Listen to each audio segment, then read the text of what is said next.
Avant-gardiste, la FEMACI prônant l'agriculture autrement ne ménage aucun effort pour assurer une bonne optimisation de sa récolte.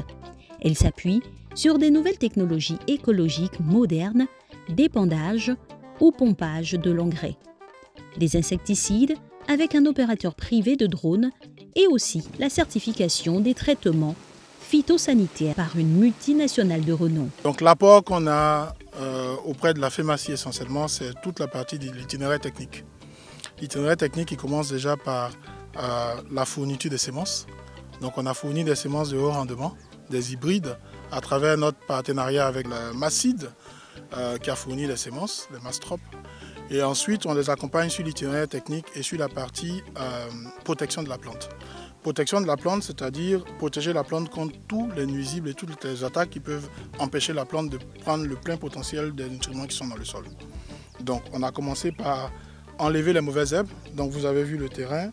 Ça fait 1 mois qu'on a fait l'application des herbicides de qualité et il n'y a aucun enherbement.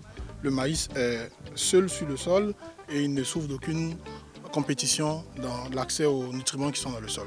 Donc on a utilisé des herbicides de très bonne qualité. Ça c'est le premier élément qu'on leur apporte.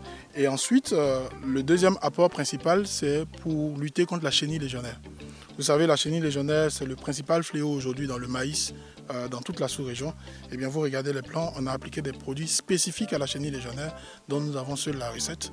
Et vous voyez, les résultats sont là, palpants. Aucune attaque.